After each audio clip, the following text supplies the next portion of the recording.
اعوذ باللہ من الشیطان الرجیم، بسم اللہ الرحمن الرحیم، اللہم صلی علی محمد و آل محمد۔ اس وقت میں موجود ہوں کورنگی کے ایک قبرستان میں، اور اس وقت انتہائی اہم جو ہے وہ مزار پر میں موجود ہوں، جو مزار ہے حضرت بابا ذکر الرحمن عرف جمال شاہ، جن کا سلسلہ قلندریہ، چشتیہ اور قادریہ تھا۔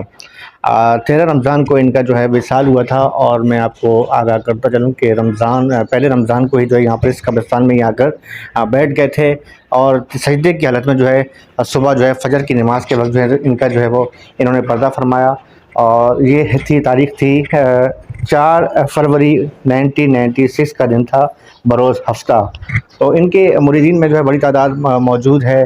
میں خود بھی ان کی زندگی میں ان سے فیض یاب ہو چکا ہوں، اور بہت بڑا ان کا سلسلہ تھا۔ اس کے ساتھ ساتھ سیون شریف میں حضرت لال شہباز قلندر کا جو کافی بھورے بادل شعر ہے،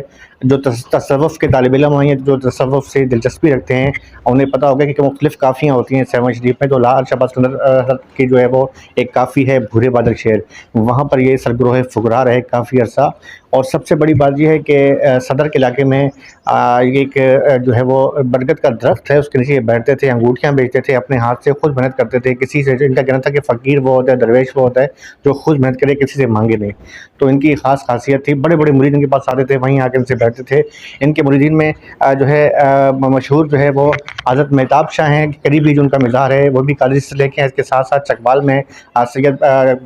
میں قاضی فیملی کے بابر حسین فلک، المعروف گلزار علی حسینی شیراں والا ملنگ جو ہے، ان کا بھی جو ہے وہ پردہ فرما چکے ہیں۔ بادشاہان کا علاقہ ہے چکوال، وہ بھی ان کے خاص مریدین میں سے تھے، اور خاص اس کے مراد یہ ہے کہ ان پر کافی اللہ تعالیٰ کا کرم تھا، اور کئی انہوں نے جو ہے زندگی میں جو ہے وہ ایسے معجزات دکھائے کہ لوگ ان کی گرویدہ ہو گئے۔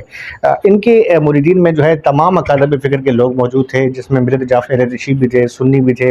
ہر فرقے کے لوگ تھے۔ بلکہ ان کے پاس میں نے خود اپنی آنکھوں سے دیکھا کہ ہندو بھی آ کر جو ہے ان کے پاس بیٹھے تھے، اور ہندو بھی جو ہے ان کے گرویدہ تھے، اور ان کو اپنا گرو مانتے تھے۔ بہرحال حضرت بابا جمال شاہ جو ہے وہ بہت بڑی شخصیت تھیں، اور کچھ اولیاء کرام ایسے ہوتے ہیں کہ کچھ تو مشہور ہو جاتے ہیں، ان کی کچھ ایسے ہوتے ہیں کہ گمنامی میں جو کسی کو گزرتی ہے۔ یہ وہ مزار ہے کہ اس کورنگی کے علاقے میں جو ہے حضرت بابا جمال شاہ کا جو مزار ہے، یہ یہاں سے لوگ آئیں اور روحانی تسکین حاصل کر سکتے ہیں، فیضاب ہوں یہاں پر، اور بڑی ایک جو ہے عقیدت کا۔ اس وقت میں موجود ہوں اسی مزار کے اوپر، جو کہ آج ان کی جو ہے آج ان کا جو ہے وہ عرس کا دن ہے، 13 رمضان۔ تو میں عقیدت میں اپنے کیمرہ مین اور بھائی شفقت بھائی کے ساتھ آیا ہوں، جو ہمارے چینل کے جو ہیں انتہائی اہم ذمہ دار بھی ہیں اس ہمارے میرا جو چینل ہے آفتاب حسین عام صحافی کا، اور اس کے ساتھ ساتھ ہماری آج تک جو نیوز ہے۔ تو شفقت بھائی بھی میرے ساتھ موجود تھے۔